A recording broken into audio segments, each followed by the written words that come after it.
All right, well, welcome everyone to becoming a Green Associate, what you need to know. This course is module one of our 8-part module series on the becoming a Green Associate and Green Associate exam prep. We always have to say a big thanks to some of our top tier sponsors like Rheem and Mitsubishi and all of our other sponsors, as well as our board of directors, our volunteers, and our nearly 300 members who support our work and allow us to do what we do and put on events and courses like this and help you and your clients build greener and more sustainable projects. As always, this course is brought to you by the Green Home Institute. The Green Home Institute is a nonprofit with a mission to empower people to make healthier and more sustainable choices in the renovation and construction of the places we live. Today, I will be not just your moderator, but also the speaker for this session. My name's Brett Little, and I'm the education manager here at the Green Home Institute. And there's the rest of our small but mighty team. This course is approved for multiple continuing education units, but is not approved for the Green Associate Con Ed, because that's what hopefully you're all here to obtain. So it is approved for all the other ones that we typically have, including all 5 pillars of green under our program. AIA Health, Welfare, and Safety may make it applicable to your state-based design or contractor license. All right, so as a reminder, this is module 1 of an 8-part module series. This is our open, free, accessible part of this course. So there'll be a paid version, free to GHI members, for a Green Associate exam preparation and understanding the foundations and basics of green building. So we invite you to take this entire session and then determine if you want to move on with the rest and then go on to achieve your Green Associate credential. Here are some of the references we'll be mentioning throughout the course. So you can see those and follow those back if you want to learn more and get some updates on some of the items we'll be referencing as we go through this session. So what's important? Why do this? And so the reality is about a green credential is that it's showing continual learning, continual improvement. So it encourages you and gives you a pathway and a way to manage sustainable growth as far as a sustainability career and a sustainability background. It shows that you're continuously learning. I kind of joke, everybody, we get degrees. Degrees don't require that we continuously learn, right? They mean really the day after you get your degree and you leave, it means nothing more. That's the end. And so what a credential does is it shows that you're continuing to learn, continuing to keep your knowledge updated, and gives you a pathway to do that and shows you good resources to do that. And so we hope you understand the value of doing this is showing that you're committed to sustainability, committed to continuing to learn about green building and implement that green building. Also, quite frankly, the Green Associate is a way to advance your career in sustainability. It's a credential that most folks have, even if they're not doing green building or LEED green building, but are involved in sustainability. Or potentially it may be a requirement or a preference for a job application that's involved in sustainability anywhere on the planet, because it is now an internationally recognized credential. Also, environmental social governance, ESG, a huge trendy term now. Again, understanding the foundations of achieving ESG requirements for investors is all built right into the Green Associate. And there's a lot of continuing ed around ESG. And so very trendy term now, but that's going to be something that you'll be looking into as you progress in your sustainability career. And ultimately, too, if you're providing green building project management, no matter what background, this is going to be a huge component of incorporating sustainability into the construction practices, which again is now just becoming built right in and required for this kind of work. And something brand new I wanted to share with you that just came out is in the spring of 2023, members of the green building community were invited to participate in an industry poll that aimed to capture their views on current issues and priorities. So they surveyed about 500 and got 500 responses from various green building professionals, including many USGBC members. The survey found that human health, decarbonization, net zero, and ESG were the main drivers of green activity for building drivers for the clients. Lack of funding and lack of knowledge were identified as key barriers to implementing green building practices and projects, and survey respondents view sustainability as core to the organizational mission and part of their business strategy as a market differentiator and a competitive advantage. The survey also responds and also noted that building owners, tenants, policymakers strive to decrease their carbon footprint, improve occupant health and well-being, and enhance resiliency as we're starting to see these extreme weather patterns as well. And so, again, going back to that key, lack of funding, hey, we're not here to help with that in this session. We talk about that, but lack of knowledge, that's where we're here. We're at that foundational knowledge, and that's where you're going to be starting, with getting your green associate, hopefully, and getting that basic knowledge to help with these growing demands. So where are we at? So here we are, and we're in module 1, the introduction. And then for the remainder of the course, we're going to be looking at location and transportation opportunities, sustainable sites, water efficiency, energy and atmosphere, materials and resources, indoor environmental quality, and then finally innovation and design, along with summary and next steps to becoming a green associate. And we're putting out a survey. So if you are interested, we want to know, when are we going to do the rest of these modules? As far as those of you watching this live right now, when do we do that? And how do we go about doing that? We want to hear from you because you're interested in taking this course. So take this quick survey and tell us how you want to do the rest of these modules, and then we'll put on the rest of the course here over time. Another thing that's important is for you to fully review the LEED Green Associate Candidate Handbook.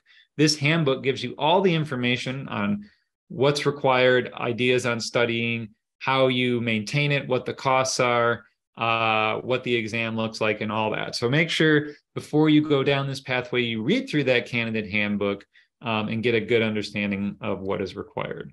Now, with that, I want to talk about a cool opportunity for those of you, at least in West Michigan, very quickly. And there may be other replicatable opportunities like this in other parts of the country.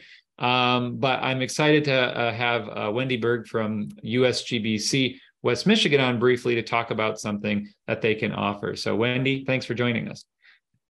Hi, thank you so much, Brett. Yes, I am happy to be here today to talk about the U.S. Green Building Council, West Michigan, and our spotlight. Here we go. Our Sustainable Spotlight Scholarship. So as Brett mentioned, I'm Wendy. I'm the Events Membership and Green Schools Manager for USGBC West Michigan. I've been with the organization for 5 years. I am very passionate about advocating and protecting the environment and health of communities.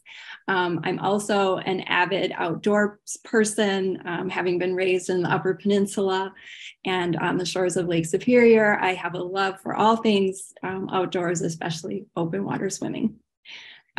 So moving on to USGBC West Michigan was founded in 2004. We are a 501c3 nonprofit organization. Our mission is to educate and advocate for the equitable transformational design and operation of buildings that improves the quality of life, health, and vitality for our community.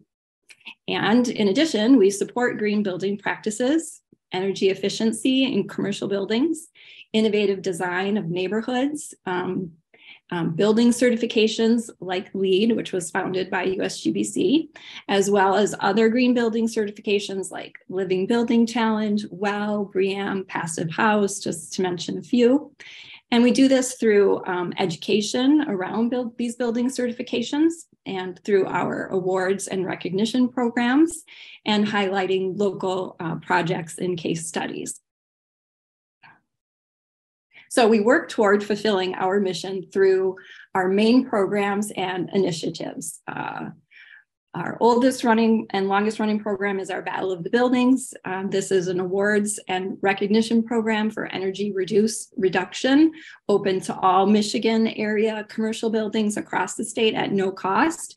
And our winners are awarded each year in the spring at our Michigan Energy Conference full day event. And then we have our Grand Rapids 2030 District program, which is a public-private partnership committed to creating high-performance buildings and smart mobility options that draw down carbon within the city of Grand Rapids built environment.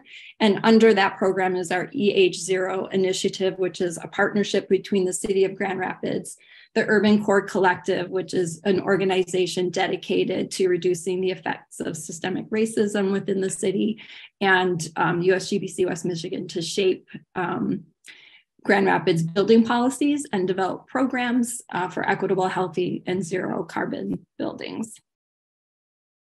We do a lot of education and create a lot of webinar series, and these are of course available on our YouTube channel, but we do focus on building occupant health, sustainable development, community vibrancy, energy efficiency, climate change solutions, and zero net carbon.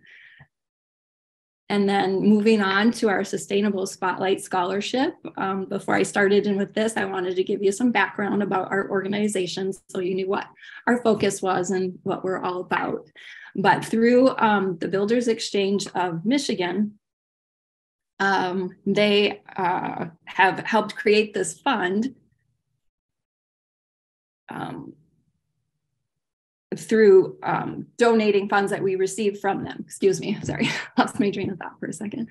So the Builders Exchange of Michigan is an organization that provides education and connects builders and contractors to statewide projects, other owners, and architects. And the scholarship is intended to assist West Michigan students pursuing LEED Green Associate accreditation.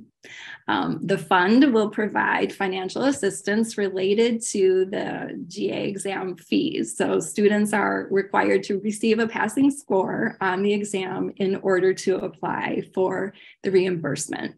So the applications will be accepted on a first come, first served basis, and we will have 5 scholarships available for Brett's session.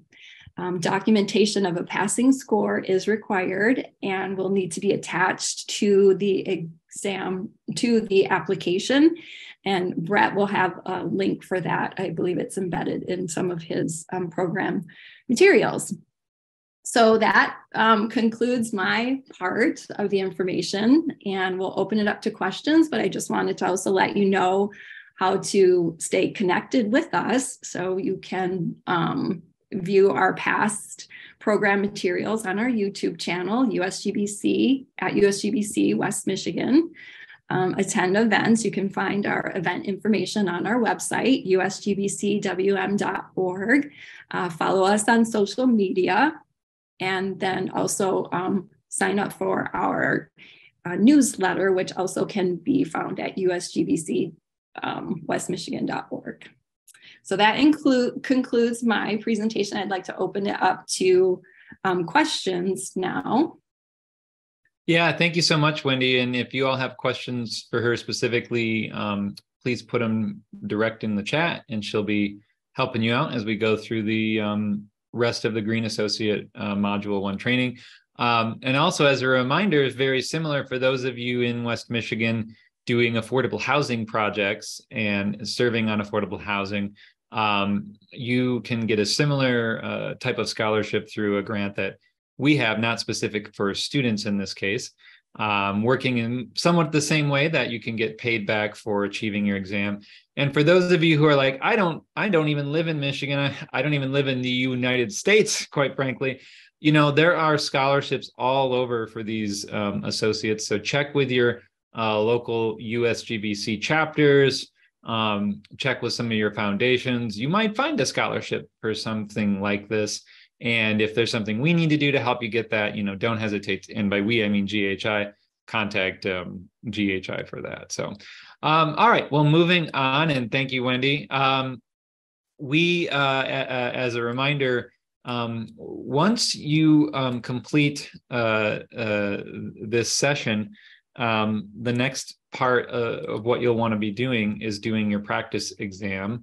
And so the practice exam is very important to help you retain the knowledge that's on the course. We're going to be talking about many of these things to help you understand it from a higher level. But then the practice exam is there to help you understand these are the different questions you're going to know. So again, we cannot recommend enough making sure you take the practice exam, which is something outside of our course, but is included in our membership. Make sure to take the practice exam and have, a really good passing rate on it before you take the final exam. And so the final exam is done on Prometric. It used to be done in person at testing centers, but as of the result of the pandemic, they are now doing virtual testing. And so you can take your exam now online, which is fantastic. The cost ranges anywhere from $100 for students, upwards of $350, whether you're a USGBC member or not. Our membership does not benefit the exam costs at all. We have no connection there. Those numbers are subjective to change. So whatever I'm saying now as of this recording, it could be different the next day. And you only get one chance to take this exam. And if you fail, you can take it again, but you have to pay again. So it can get very expensive. So you don't want to fail. You want to make sure you've went through this whole course, and then you want to make sure you've taken the practice exam and you've got that down. Then you're good to go. Then what happens as a LEED Green Associate, you need to earn at least 15 continuing education hours biannually, 3 of which must be LEED specific hours to maintain your credential. These CE hours can be earned in many different ways. They can be done in person or online. We provide a lot of webinars here every Wednesday at GHI that some of you are familiar with to help you maintain this credential. You can do volunteerism. You can be involved in projects and get CEUs. You can teach classes. You can teach courses, all sorts of things. But you'll be required to maintain your credential.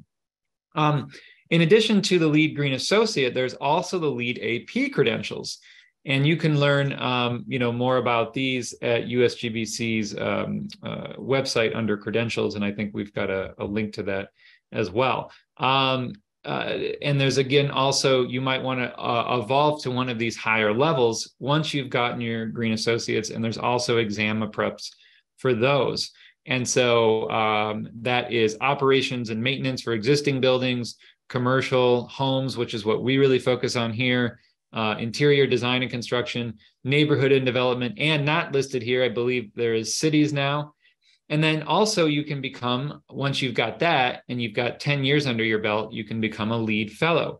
LEED Fellows are LEED APs who have significant technical knowledge and skills. They have a history of exemplary leadership, impactful commitment and service, and advocacy in green building and sustainability. Fellows are nominated by their selected committees. Information to support you if questions arise. For those of you who are already LEED APs seeking credential maintenance, LEED professionals are required to also maintain 30 hours of credential maintenance as well. And so done the same way. And we also provide some of those CEU requirements. Now, you might also, and many of you here probably want to advance to becoming a LEED Green Rater. And so again, the foundation is become an associate, become an AP, but you also have to have 3 years of construction experience.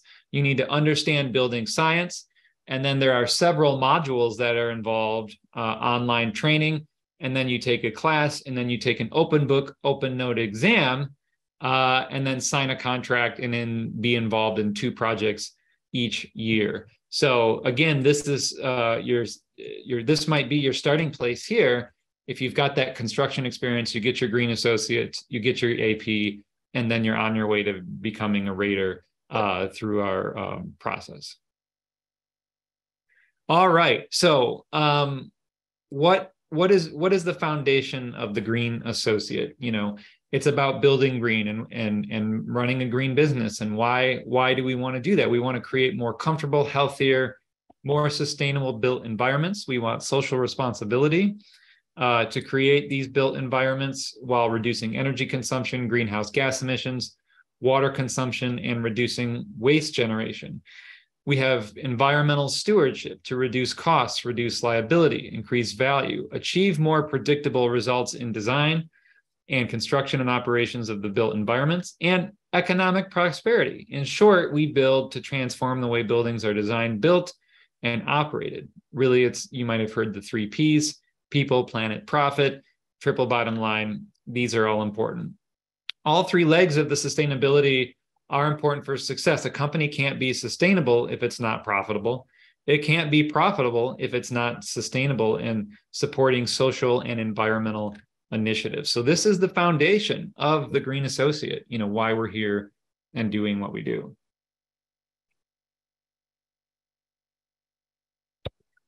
So why buildings? I mean, that's obviously a big focus. But there's a lot of, when you'll get into the Green Associate credential trainings, you'll notice there's a lot of business operation practices you can study as well. Buildings, 73% of electricity consumption, 40% or more of our energy use, 38% of our carbon dioxide emissions, 17% of potable water consumption, 40% of raw material use, 30% of waste output. And quite frankly, one thing that also gets missed is when we get in a vehicle, right? If that's our mode of transportation, which uses a lot of carbon emissions and energy and consumption, where do we go? We go from one building to another building. Sometimes we're going to a park or outside or nature, but for the most part, we're going from one building. It could be our house or a home or, a community resource, but that's what we're doing. We're traveling between buildings. So these buildings also, depending on where they're located, have an impact on the fact that we need to move between them with our vehicles. So while we're not going to spend much time in this course talking about vehicles, there will be a discussion about the fact of how buildings are designed and communities are designed that then incentivize or disincentivize usage of vehicles and energy, which is something easy to forget and say, well, I'm only focused on the building. I'm not worried about travel, which it does have an impact. What does green building address? Climate change, resource depletion, water consumption, degradation of ecosystems and habitats, indoor environmental quality, right? Where did sadly many of the people on the East Coast as of this recording, and I'm sadly there's probably going to be many more as of the people watching this on demand in the future, where did people have to hide when all of New York the other week was orange, right? They had to hide inside their buildings, which actually have worse air quality than outside, except in that case, they didn't. So we need to make sure our buildings are protecting us as unfortunately the climate gets worse. And sometimes we have to seek protection and shelter from outside extreme weather, which may include poor air quality, occupant health, comfort, protectivity, cost of owning and operating it, improving the local economy. And now, of course, as people are investing in ESG, they're looking at green building strategies as a way to meet client investor goals. And so that's where you're going to help. So real quick, just to pause, and I want to hear from those of you, no matter when you're watching this, in the comments, your thoughts. What are some ideas you have for green building? And what are some of the benefits and trade-offs you see? So if anyone wants to, share that, we would love to, hear from you briefly. So the concepts of integrated design emphasize the connection and communications between professionals and throughout the life of a project. Input from all key stakeholders and members of the design team is essential before schematic design begins. Not all of the team members here in this diagram will participate in a LEED project. And obviously, the bigger or smaller a project is, you may never have these. So for example, on a single family home, you might have, we have somebody who is the owner, the builder, the HVAC, the architect. I mean, they're all one person, right? So they're all there. But it just depends on how big your project gets.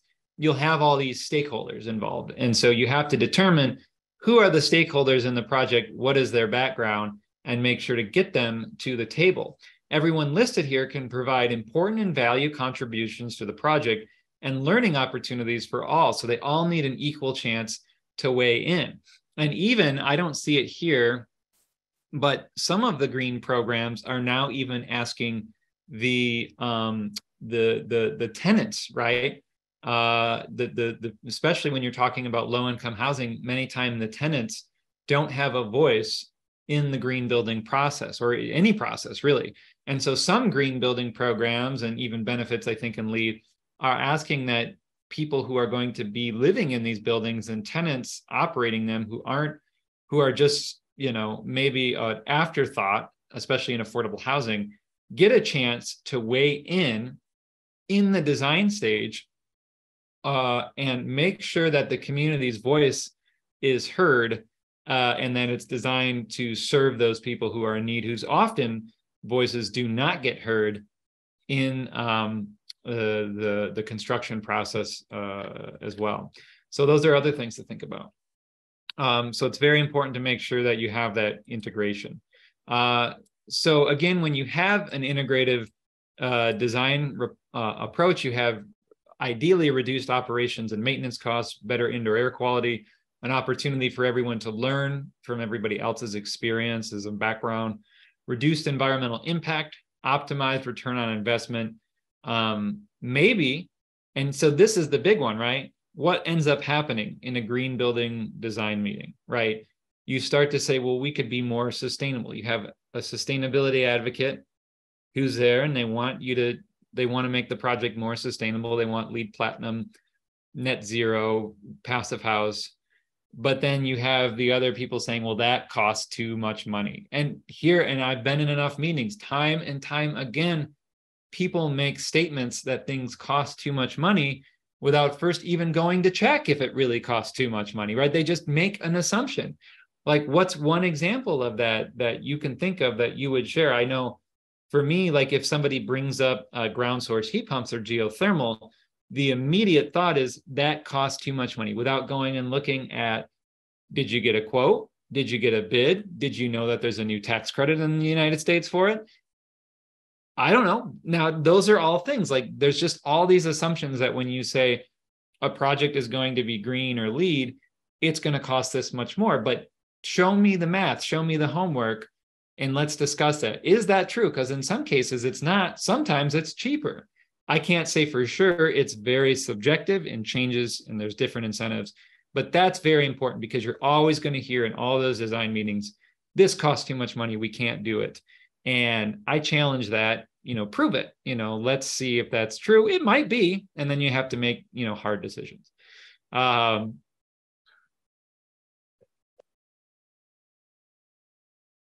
right, some other things that are going to be on the exam.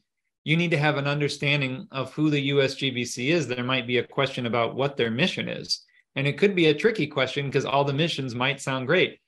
The United States Green Building Council is a nonprofit organization committed to expanding sustainable building practices, composed of more than 16,000 organizations from across the building industry, from across the planet, working to advance buildings that are environmentally responsible, profitable, and healthy places to live and work. So there might be some questions on the exam about who they are. We're proud silver level members, and we have been for a very long time. LEED is a globally recognized consensus development third-party green building certification synonymous with environmental performance, economic prosperity, and human well-being. It delivers verifiable, measurable performance in the form of reduced building operation costs, resource consumption, and water and energy use, cuts building CO2 emissions while also encouraging strategies to help create healthier indoor air that is responsive to new technologies, helping with policy, helping with the built environment, and has changes to the LEED program through an ongoing consensus-based refinement process. And anytime you're talking about USGBC or communicating that you're involved with them, you need to make sure you follow some different branding guidelines. So we have a link to that. And some of those branding guidelines on how you use LEED may actually be questions on the exam. So LEED is based on the assessment of a set of environmental impacts, and this is the outcome. There are LEED goals, and for LEED V4, we've identified these goals, and then they are weighted in the credits depending on how well they accomplish the goal. And they also modified the credits from the older version to strengthen their ability to achieve the goals. So you need to understand each of the credit categories, and those will definitely be big parts of the exam, and how well you understand those credit categories and what goes into their ultimate goals for the prerequisites and the requirements. Now, this won't be on the exam, but I would be it would not be right for me not to explain this to you, because I think you need to, moving forward, understand what's going on right now. LEED version 4 has upgraded to version 4.1 as an optional path. The rigorous focus on material selection, human comfort, air quality, human health, and features of a building are rightly prioritized the most important asset of the building, human beings. The specific focus on social equity ensures that buildings are not considered in isolation of their communities, but prioritizes access and inclusiveness for all. To ensure a building is resilient from natural and unnatural disturbances, a comprehensive set of design and construction strategies have been established under V4.1.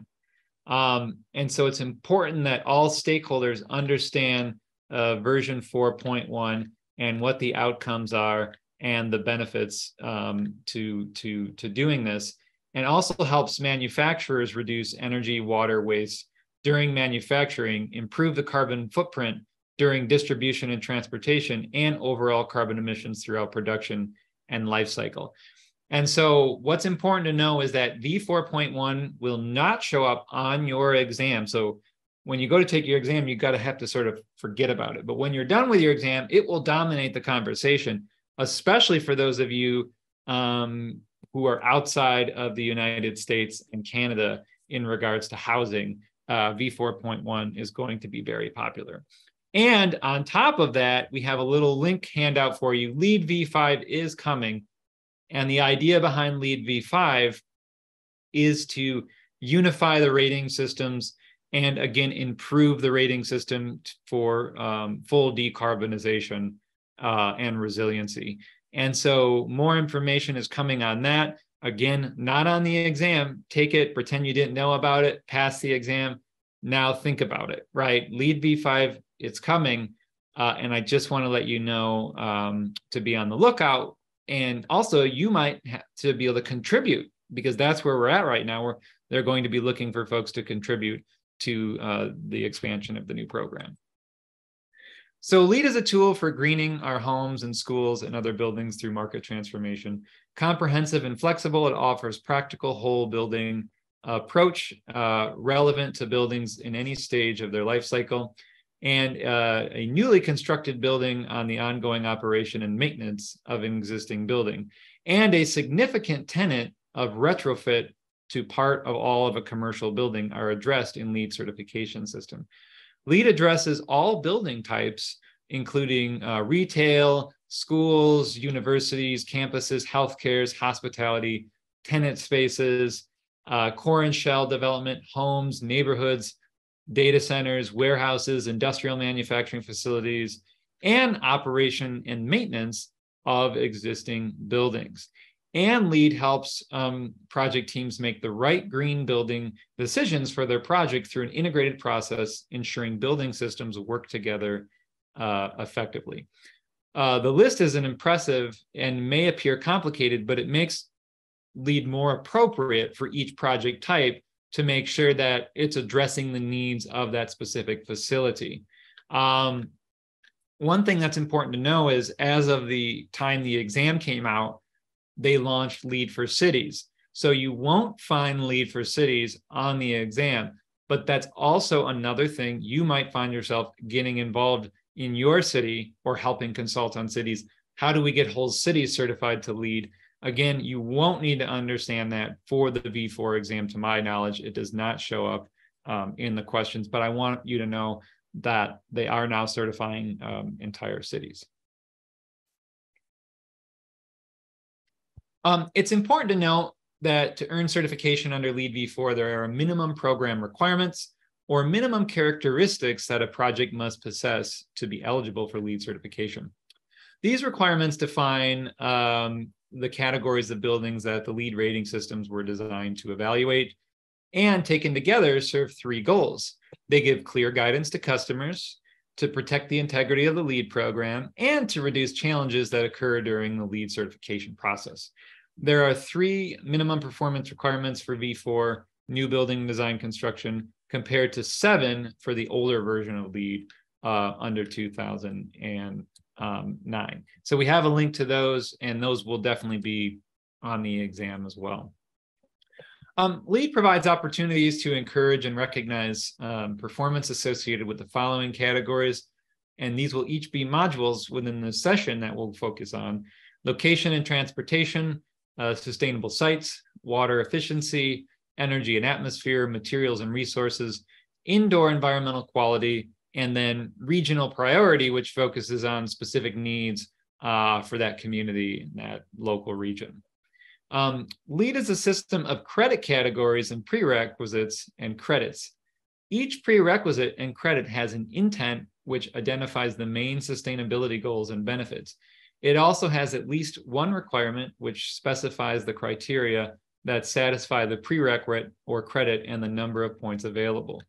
All prereqs in the credit categories must be achieved.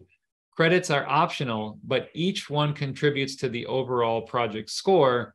Some credits have 2 or more paths with cumulative points.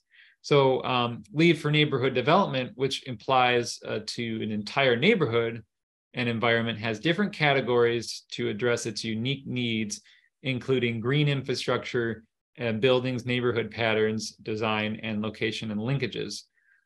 For the balance of this course, we'll talk about the general LEED categories that underlie all the building types, focusing on those 7 categories illustrated in the left in the diagram above for how they work.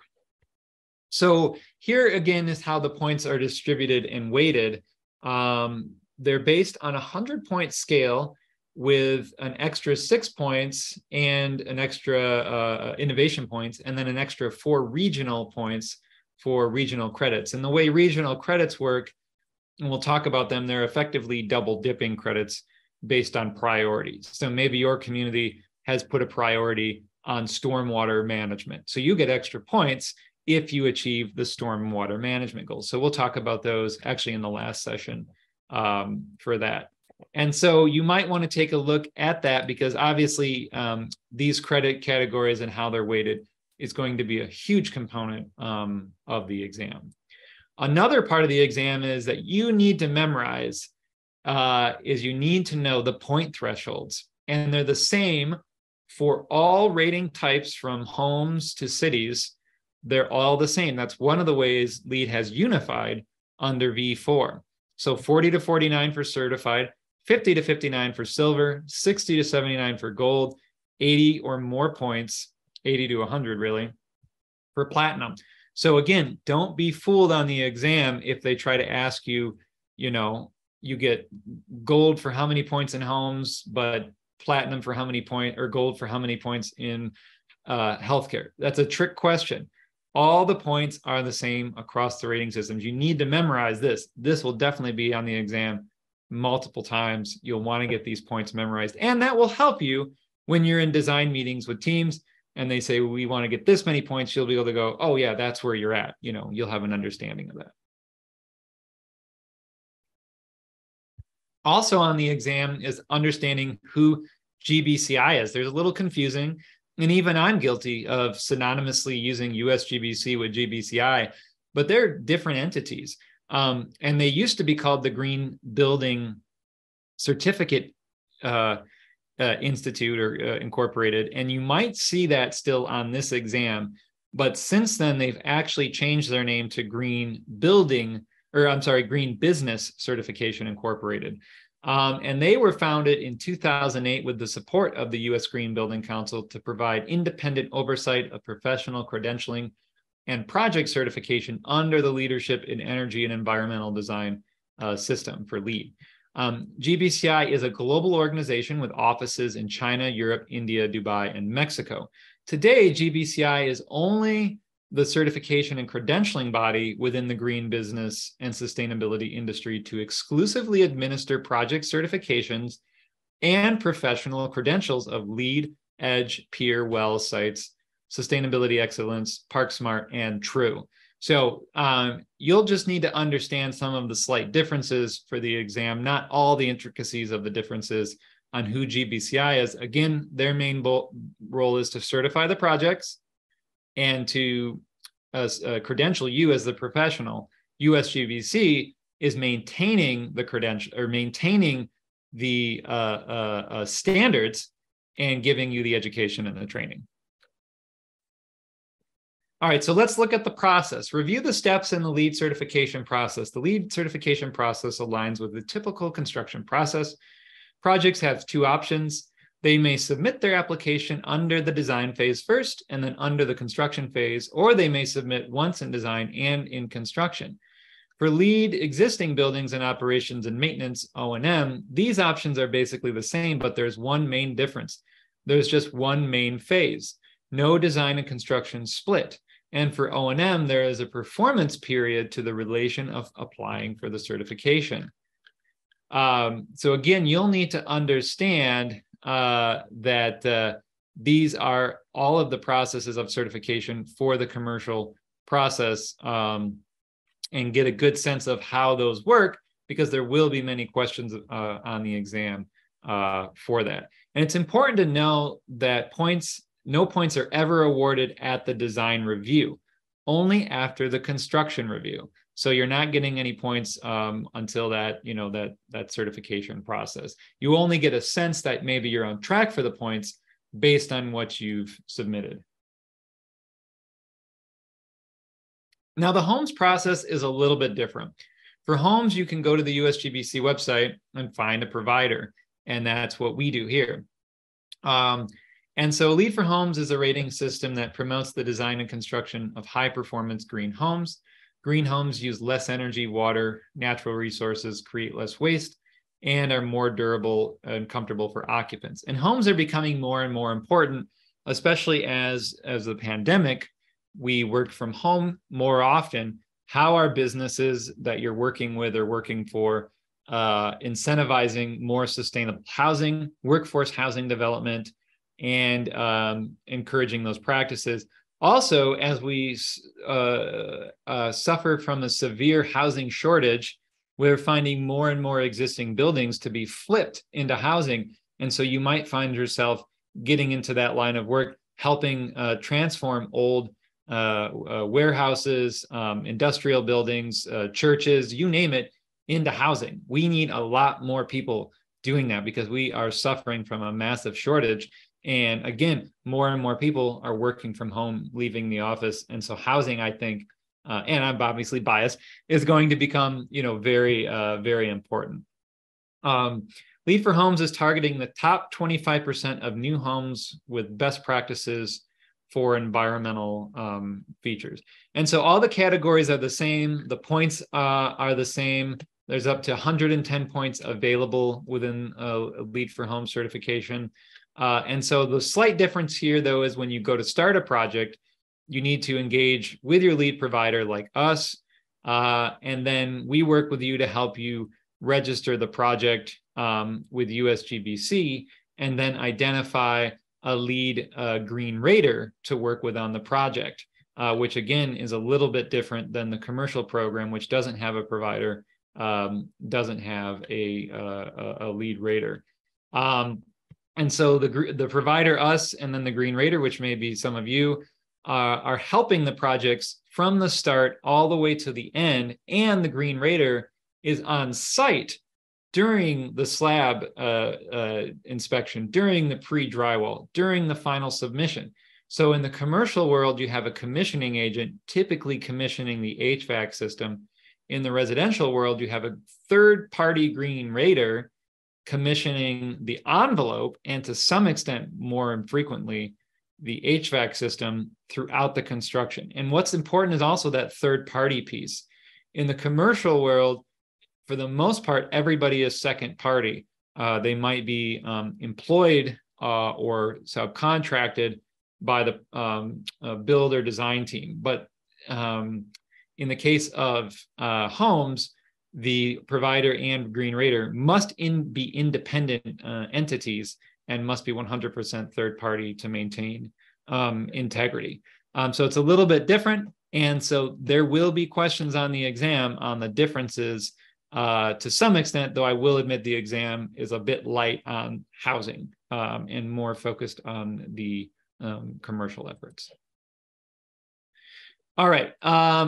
So here's just an example of some of the resources you will come across, and I'm using the homes resources. But if you go to this link, if you go to the online credit library, you can select the rating system you wish to review, and then the version of LEED you want to review it, and then all the categories here, and then it tells you you can go in and review it. And so there will be questions on the exam about the available resources that you use to navigate a LEED project. This online LEED credit category is now the future. They're basically moving away from hard copy books and manuals, and now they're using the online credit library to help you find the information you need to determine what is required for a project. As far as the checklist go, the LEED project checklist is a list of all the possible credits in the LEED rating system. It breaks down the credit category prerequisites and credits and possible points and thresholds for credits within multiple points. This checklist is a good place for project teams to begin to plan out the target certification level they wish to achieve. Project teams often utilize utilize it as sort of a task responsibility matrix and use it to address credits. Having a LEED checklist with you when you first gather to discuss a building project at every meeting of the project, and keep it updated as it progresses. It will help keep the project team focused on LEED requirements for the facility to become certified. And so there will be questions again about the checklist on the exam. And it's again important to remember, no matter what version of LEED you're using, keep this on hand, keep it updated, and use it to help guide your sustainability strategies. Now, LEED Online is used in the commercial program to determine what credits you're going after, and then to upload documentation to achieve those credits. And so there will be questions on the exam on how LEED Online works, what its intentions are. Now, for LEED for Homes, LEED, the Green Home Institute and your provider, we are LEED Online. The LEED Online is only used to register your project for homes. For commercial, it's used, again, like you see here, to register and manage documentation and submit it and get awarded the credits. But for housing, it is not used for that. So those are one big differences between homes and commercial for LEED Online. LEED Online is always used to pay the registration and certification fees as well. So you'll need to know that for the exam. And here's just an example for if you're working with us as a LEED for Homes provider. We're using something called box.com in place of LEED Online to manage all of your documentation and for your final submissions. A different provider or rater might use something different, and that's fine. There's no requirements, and this box.com will not be on the exam. I'm just saying, if you're working with us, here's what you might end up be using to submit your project and manage your documentation, just to give you an example that's slightly different than commercial.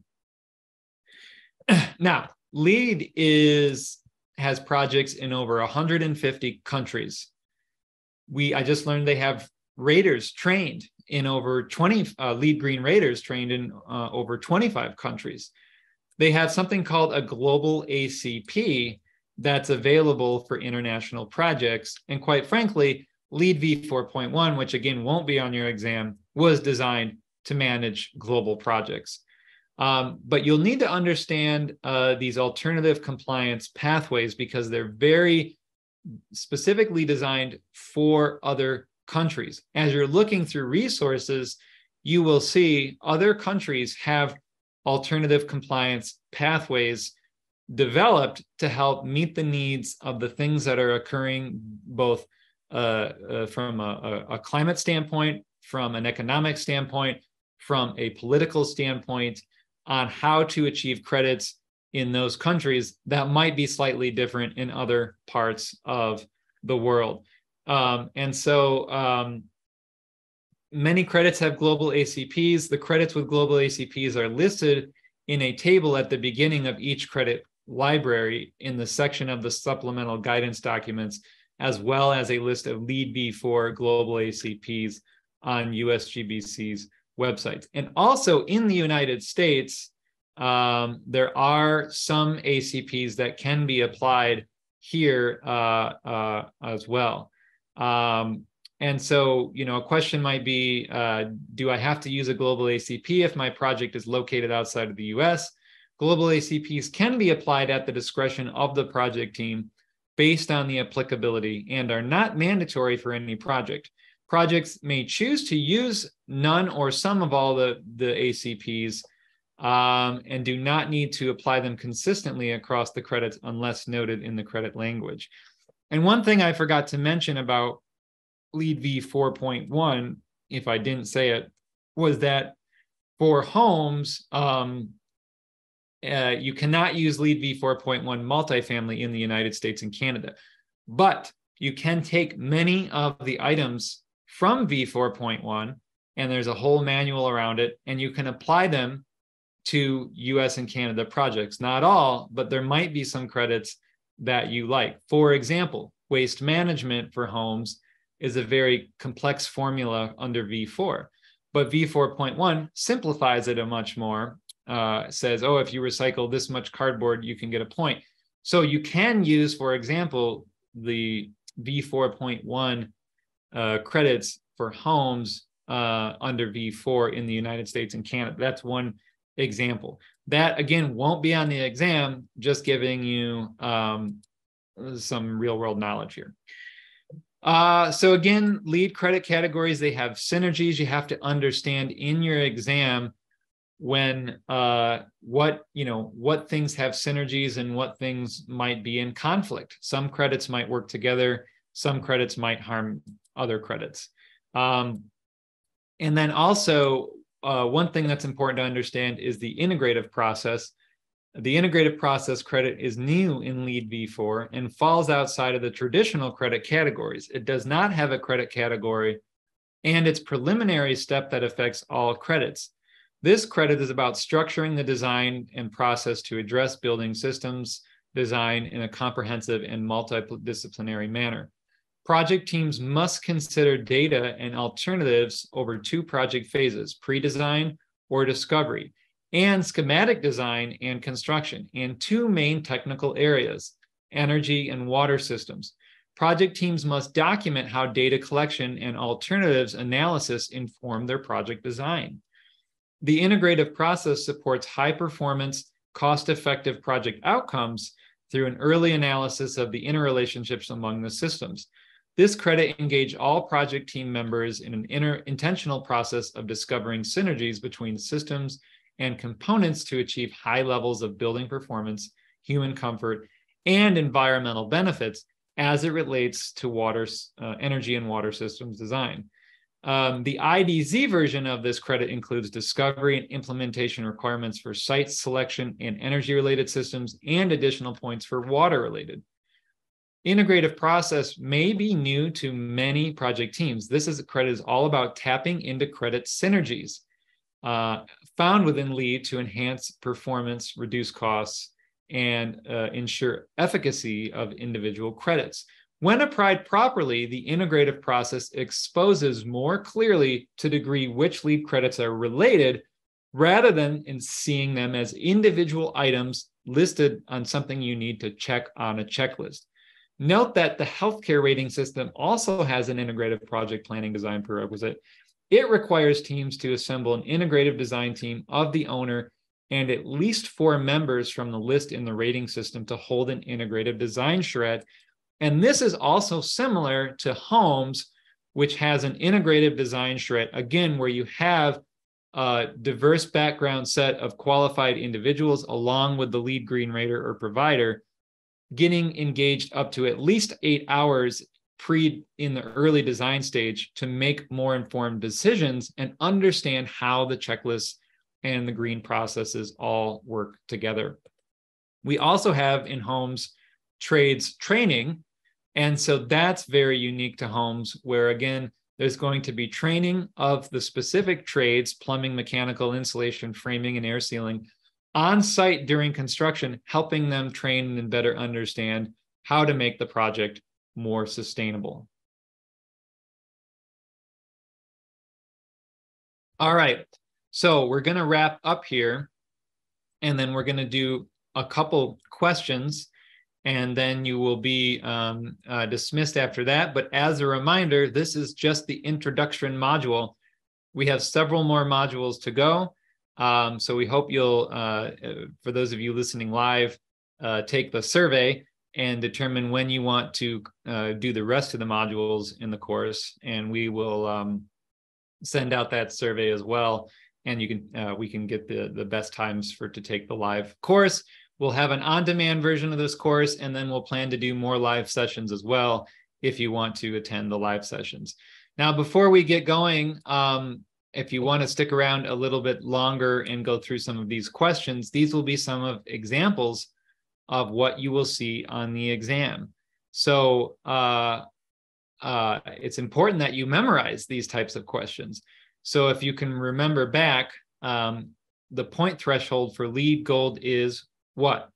1, 80 plus, 2, 70 to 79, 3, 60 to 69 points, or 4, 40 to 59 points. Which one of these is required for LEED Gold?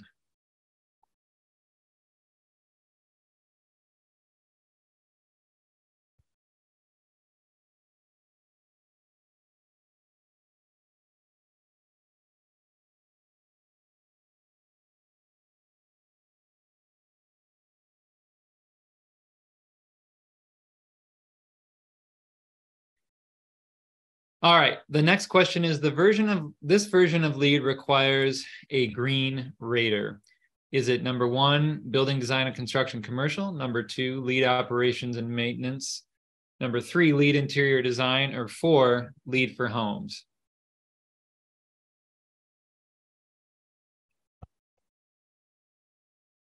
Yep. For those of you who got it, number 4, LEED for homes requires the LEED green rater. LEED Online is used for requirements and credit documentation for, number 1, LEED for homes, 2, LEED operations and maintenance, 3, LEED interior design, 4, LEED building design and construction for commercial, 5, all of the above, 6, for LEED for homes, building design, construction, commercial, and interior design, or 7, operations and maintenance, interior design, and commercial.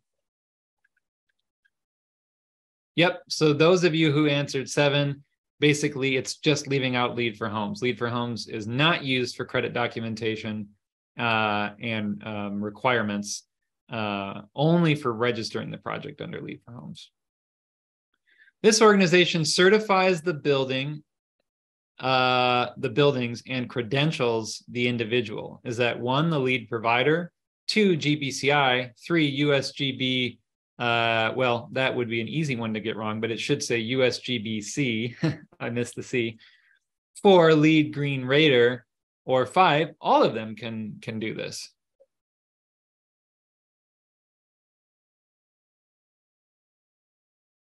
Right, yep, GBCI, they are doing that.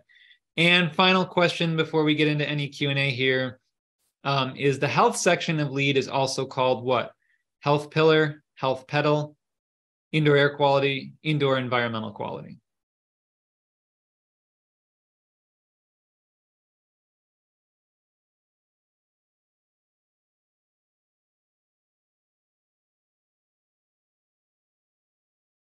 And for those of you who follow us and some of our other programs, this one might be throwing you off a little bit.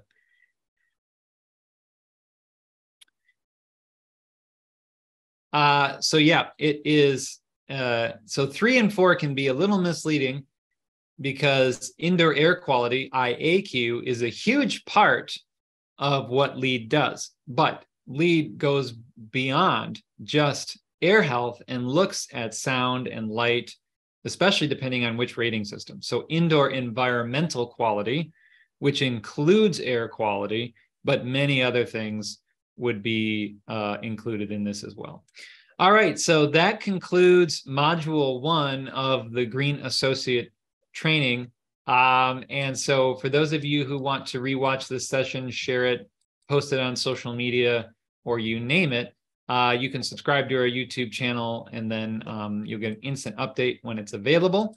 For those of you watching this on demand, not right now, you can head over to our Thinkific channel and take the exam and receive your CEUs as well. And also for those of you trying to get your certificate now, check certs at gutenbergcerts.com, mark that as safe, and you'll receive your certificate of attendance.